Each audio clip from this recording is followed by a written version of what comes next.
El error está cuando se predica de la venida del Señor asustando a la gente, y el anticristo, y los cuernos, y la bestia, y la suegra, y esto.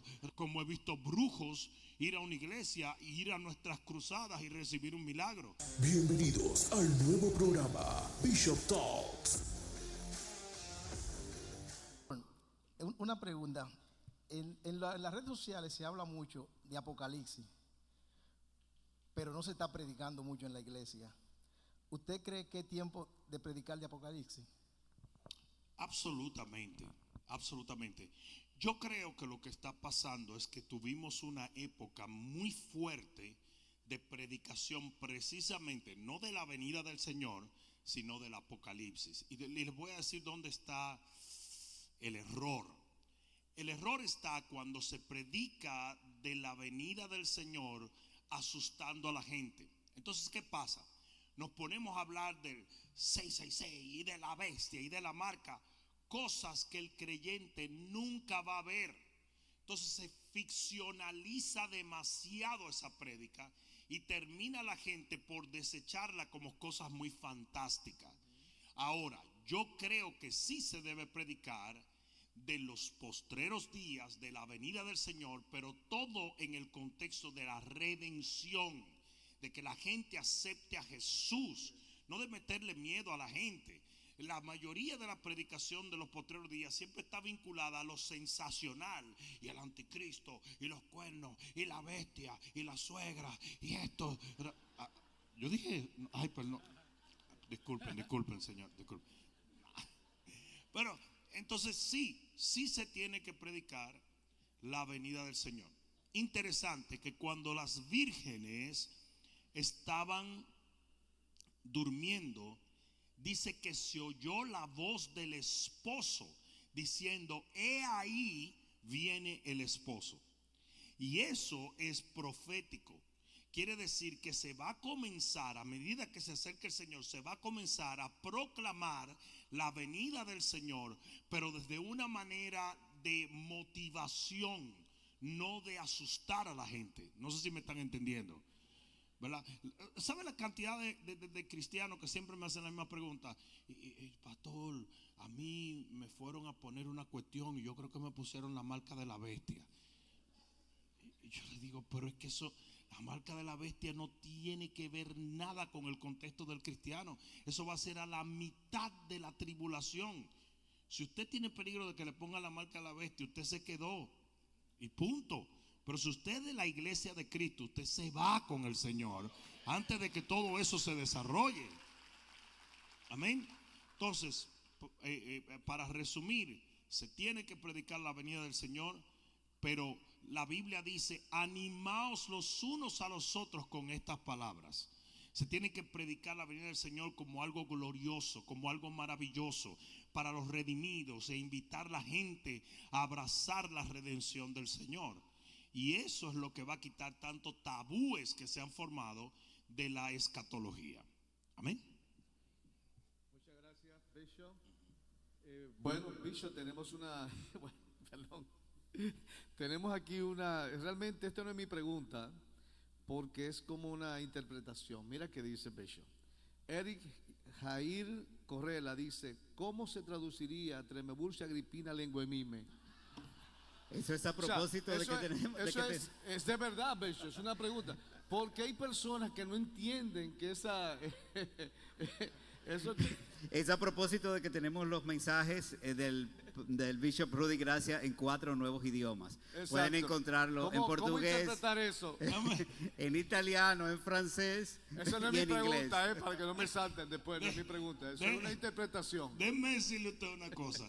La sorpresa más grande del mundo, yo me la llevé saliendo del Chachi de Voz en Lima, un estadio que teníamos un evento. Y cuando salgo, porque me sacan por la parte de atrás, había tanta gente y me sacan los policías. Y de repente, allá en Perú se hace mucho mercado negro, ¿verdad? Entonces vienen y me dicen: hey, tengo la prédica de Rudy Gracia. A mí. Pero ¿cómo me iba a reconocer si el tipo había fotocopiado una foto de cuando yo estaba en una bicicletica? O sea, entonces tengo las últimas prédicas de Rudy Gracia. Y digo yo, me llamó la atención, digo yo, enséñame. Le digo yo a los tipos que me llevan, espérate, enséñame. Y cuando me tira toda esa cuestión, no solamente tenía prédica, tenía camisetas con Heavy Funky Robbie, wow, Tremeburcia, Agripina, Lengua en mí, todas las cosas que a mí no se me ha ocurrido hacer, el tipo estaba haciendo dinero con eso. Enciendo frases locas que yo he dicho, el tipo la tenía en camiseta también. Entonces, Tremeburcia, Agripina, Lengua en mí es un ser que está en todas las iglesias y puede estar sentado al lado tuyo. Por lo tanto, ten cuidado con tu teléfono, que no te estén mirando, porque eso lo divulga todo. Y queremos, si van a hacer el negocio, que nos den una parte, Bello, de la camiseta y la cosa. Bueno, Bello, la pregunta en serio es de Al Centeno. Pregunta, ¿Dios quiere sanar a todos los enfermos?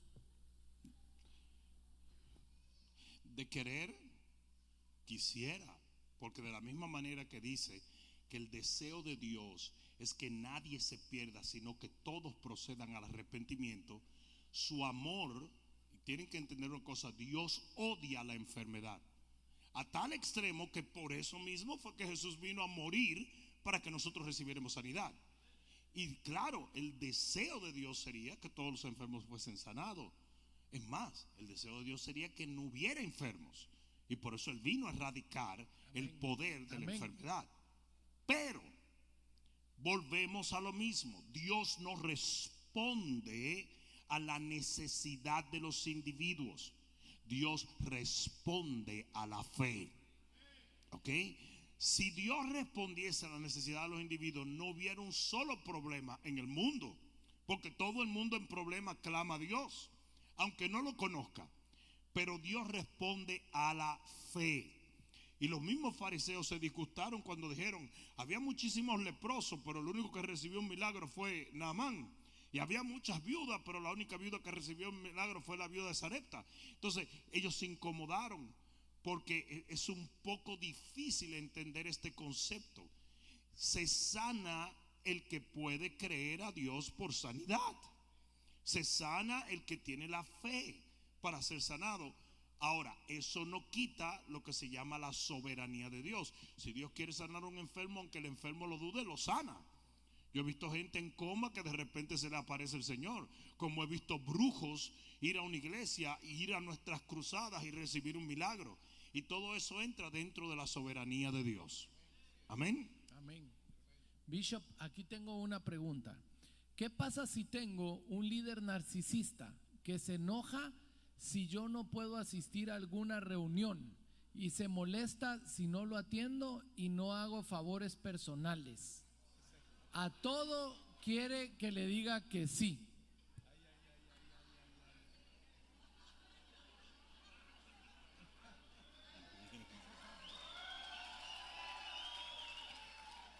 Ok. Lo primero que tenemos que tener cuidado es en diagnosticar a una persona narcisista. Hay que tener cuidado.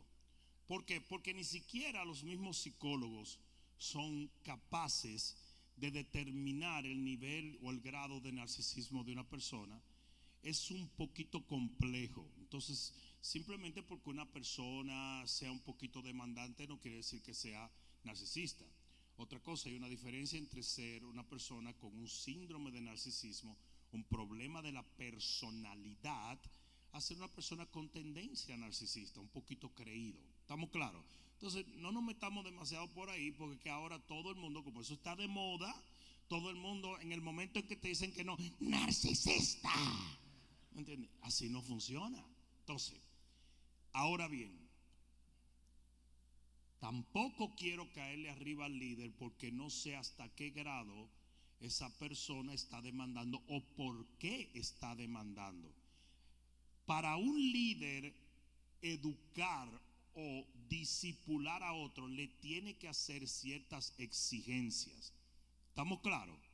Lo tiene que probar su humildad, tiene que decirle, ¿sabes qué? Ve a tal sitio, no vayas a tal sitio, haz tal cosa. En otras palabras, te tiene que dar orden porque es tu líder y tú eres su discípulo, ¿verdad?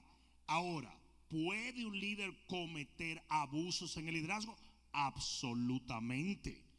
Entonces, esa persona debe de buscar a un líder mayor, exponer qué está pasando en esa relación, para que ese líder por encima de ellos pueda determinar si está habiendo algún abuso en el liderazgo.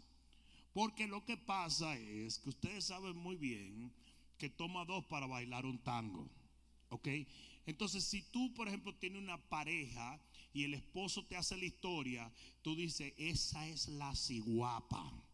Pero si tú la oyes a ella, tú dices, ese es el gadareno. Y la realidad es que los dos tienen razones, pero los dos las ponen de una manera que necesita de una persona imparcial y con cierta sabiduría para ayudarlos a ambos. ¿Estamos claros en eso?